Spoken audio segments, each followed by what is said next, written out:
have you done to me?" she cried. The storekeeper grabbing the poor woman's arm. "You are not going anywhere until you explain what you did to Sarah." The poor woman cried out bitterly, "Please, you must believe me. I'm innocent. I didn't do anything to her." Pointing ahead, "It was right here on this corner. This is where I met her." The storekeeper, looking around, asked, "Does anyone recognize this woman or know anything about a lady giving her any amulets?" Many bystanders answered no, that they had never seen her before.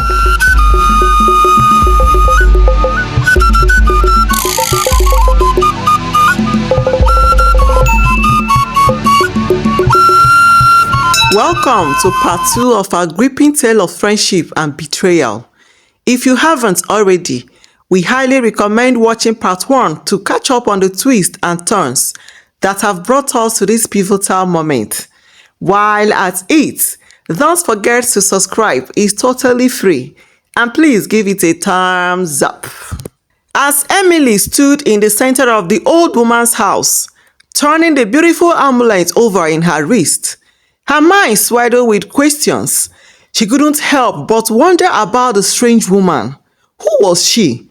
How she knew so much about her life, her hurts, and her betrayals. And why would she give her these amulets? As if she read her mind, the old woman replied, "Don't be afraid, my daughter. Time will reveal everything." She thanked her and made her way home. As Emily made her way home, she noticed a woman sitting right beside her gate, clutching a child and crying bitterly. Emily's heart ached at the sight, and she immediately approached them. "What's wrong?" Emily asked gently, kneeling beside the woman. The woman looked up, her eyes red and swollen from crying. "My child is very sick," she said, her voice trembling with despair. "I have no money to take her to the hospital, and we have no food. I don't know what to do." Emily's heart filled with compassion, but she was painfully aware that she had no money with her. She told the poor woman that she really didn't have any money on her. Despite this, the woman continued crying, pleading for help. She was about to suggest some other form of help when the woman's eyes fell on the amulet around Emily's wrist. "Please," the woman begged, her voice desperate. "That amulet, could you give it to me? I can sell it and get some money for my child's medicine and food. Please, I beg you."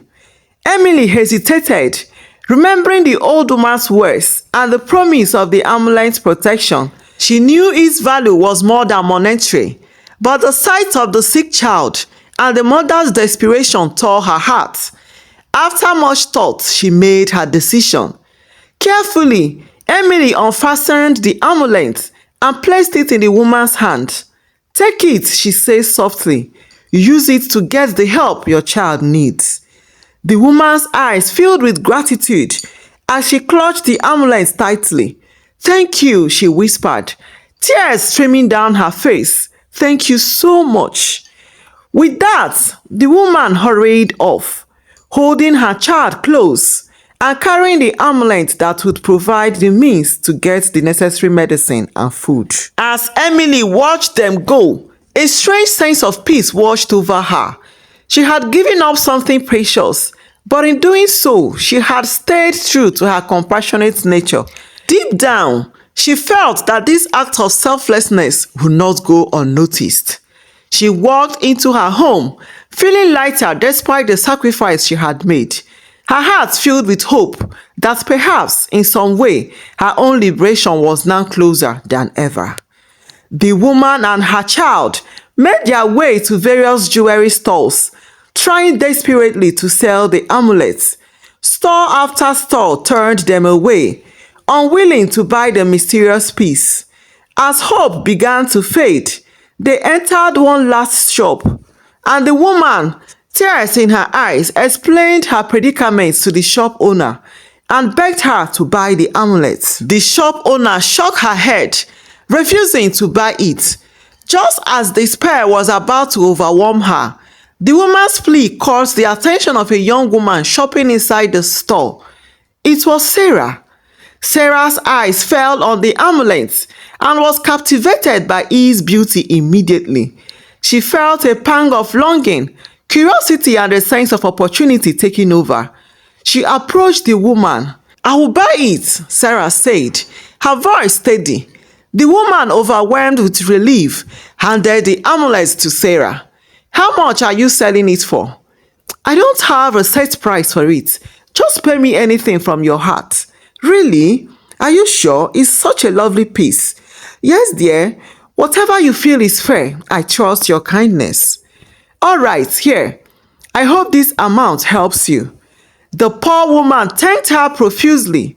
"Thank you so much. Your generosity means a lot to me." The poor woman was about leaving, eager to buy medicine and food for her child. Sarah, intrigued by the amulet's beauty, decided to put it on immediately. As soon as the amulet entered her wrist, a strange sensation coursed through her body. She felt a tingling at first, but it quickly intensified. Panic gripped her as she looked down at her hands and saw them begin to wrinkle and age. Her reflection in a nearby mirror showed her face morphing, transforming into that of an old haggard woman. Back at Emily's house, as she lay quietly in her house, she suddenly felt an inexplicable sensation, like a strange presence leaving her body. Goosebumps ran down her arms, and a shiver coursed through her spine. She couldn't pinpoint exactly what had happened, but she knew deep inside that something significant had changed. For a moment, Emily sat still, trying to process the strange feeling. It was as if a heavy burden had been lifted from her, a dark cloud that had loomed over her for years, suddenly dissipating. She took a deep breath, feeling a sense of lightness and peace she hadn't felt in a long time. Meanwhile, back at the store, a scream tore from Sarah's throat as she clutched at the amulet, trying to rip it off, but it seemed fused to her skin. The shopkeeper and other customers stared in horror as Sarah's form continued to change before their eyes.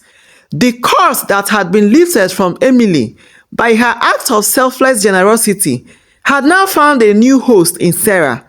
The seer did warn her never to wear anything that Emily had worn. Sarah, now an old woman, in a trembling voice, said to the poor woman, "What have you done to me?" she cried.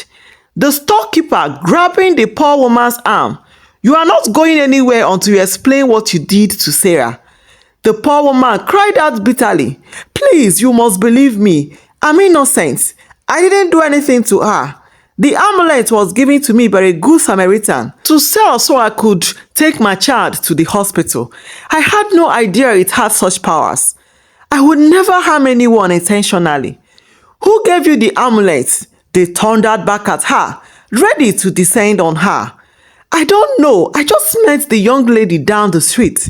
I know nothing about her. Please believe me. I don't know her name. She was just a kind stranger who saw me begging on the street. She told me the amulet was valuable and would help me to get the money I needed for my child." The storekeeper held her firmly. "We are taking you back to where you met that stranger. Maybe someone there knows something." The poor woman tearfully agreed. "Please, I didn't mean for any of this to happen. I will show you where I met her." Sarah, struggling to walk in her new form and still shocked with her new form, followed them from behind. They dragged the woman down the street, tension hanging in the air. Onlookers stared as the group made their way through the busy marketplace. The poor woman, pointing ahead, "It was right here on this corner. This is where I met her." The storekeeper, looking around, asked, "Does anyone recognize this woman or know anything about a lady giving her any amulets?" Many bystanders answered no, that they had never seen her before. Emily's attention was drawn by the noise coming from her gates. Curious and concerned, she quickly dressed and came out to find out the reason behind the commotion. Emily, on opening the gate, "What's going on here?" she asked. She recognized the poor woman in the midst of the crowd, who was cheerfully explaining herself. Emily, raising her voice, shouted, Everyone, please let go of her. The crowd paused, turning towards Emily. Emily approaching. Let her go, I said. What has she done? The storekeeper, releasing her grip, said to Emily, do you know this woman? Are you the one that gave her the amulet? Yes, I did, she answered curiously. What has she done? Sarah, still walking sluggishly, made her way through the crowd to the front. On seeing Emily standing beside the woman, let out a loud cry. Ah! Mogbe oh! I'm finished oh! I will confess oh! Everywhere fell silent, and the crowd was filled with confusion. Confess? Confess to what? What is she talking about? Emily, it's me, Sarah, your childhood friend. Emily couldn't believe the sight before her. She replied, it can't be my friend. My childhood friend is younger and married. You can't be Sarah. She began to confess, her voice shaking with fear and guilt. I took one of your dresses to a seer. I was jealous of all the attention you got, and I wanted to make sure no one would admire you anymore. The seer enchanted the dress so that your face would morph into an old woman's face whenever an admirer come your way. Emily stunned. You did what? Sarah crying. I am so sorry, Emily. I was consumed by jealousy. The seer warned me never to wear anything that you had worn ever again, or the consequences would be grave. The storekeeper, bewildered, said, oh, so the enchantment backfired on you when you put on the amulet. Emily, feeling hurt, says to Sarah, I can't believe you did this to me. Please forgive me, Emily, she cried bitterly. The crowd made the decision to meet with the seer to reverse what she did. Do you remember where the seer is? Emily asked Sarah compassionately. Sarah nodded. She is in a small hut at the edge of the forest. I can take you there. Then let's go. We need to fix this. The crowd, now determined and united in their mission, set off towards the forest, following Sarah's lead to the seer's hut in hopes of reversing their enchantment and finding a resolution to the turmoil that had befallen them all. They finally reached the edge of the forest, where the seer's hut stood in eerie silence. They approached cautiously, with Sarah leading the way. When they entered, a somber realization hit them. Looking around, this place looks abandoned, Emily exclaimed. They inquired about the seer from a hunter they saw, and he informed them that the seer died few months ago, leaving them devastated. She's gone. What are we going to do now? Without the seer, how can we reverse the enchantment? I'm finished, oh, Sarah cried passionately. Emily's mind raced as she remembered the old woman who had given her the amulets. With a sense of urgency, she suggested they go to the old woman's house, hoping she might have some insight into the situation. The crowd hurried back to the old woman's house, filled with anticipation. However, upon arrival, they were met with shock and confusion as they found the place empty. Where could she have gone? Emily asked. In the midst of their confusion, the poor woman that sold the amulets to Sarah suddenly glowed with an otherworldly intensity. The crowd, bewildered by this sudden turn of events, watched in astonishment as the old woman spoke in a voice filled with authority. My daughter, you have suffered enough. The time has come for everyone to be served according to their deeds. Your kindness and goodness will never go unrewarded, he said to Emily, smiling at her. She turned to Sarah, her gaze piercing through the air. Out of jealousy, you brought harm upon your friend. For that, you will live the rest of your life in pain and regret, bearing the appearance of an old woman. Sarah, stunned and trembling, begged, I am so sorry. Please forgive me. No, please forgive me. As the poor woman's form began to fade and her words hung in the air, fear gripped most of the crowd. In a state of bewilderment and panic, they scattered, running away from the scene as fast as they could. Sarah, now burdened by her transformation and the consequences of her actions, made her way home to her family. However, upon arrival, she was confronted by Michael, unable to stand the sight of her and the perceived wickedness she had committed. All the love he once had for her vanished in a twinkle of an eye. How could you, Sarah? Who are you? Michael, please listen to me. I never meant for any of this to happen. I was consumed by jealousy, and I made a very terrible mistake. That's no excuse, Sarah. You have caused so much pain and suffering, and you took advantage of my vulnerability. He wept. I know, and I'm truly sorry.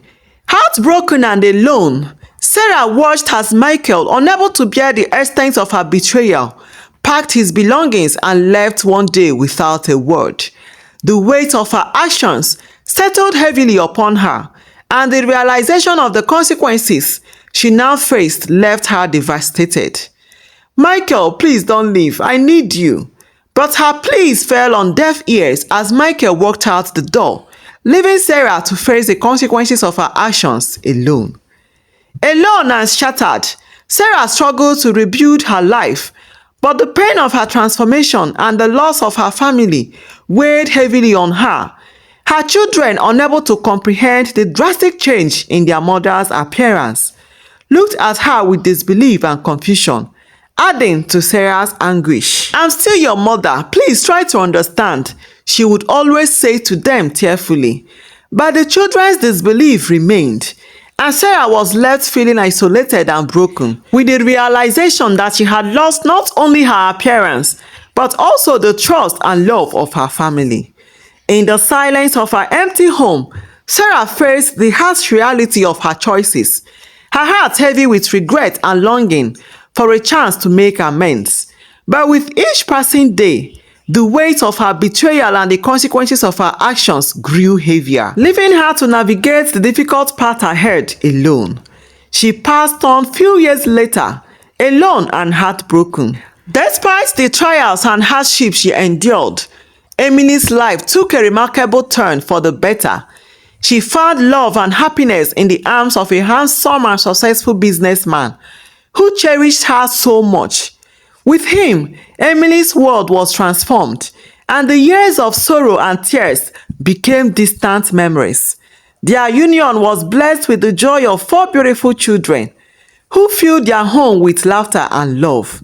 Together, they created a life filled with warmth, laughter, and endless possibilities. Emily's heart overflowed with gratitude for the second chance at happiness that faith had bestowed upon her. As she looked at her family, surrounded by love and contentment, Emily knew that every trial and tribulation she had faced was worth it, for it had led her to this moment of pure bliss, with her loving husband by her side and her children at her feet. Emily knew that they would live happily ever after, and their love enduring for a lifetime and beyond.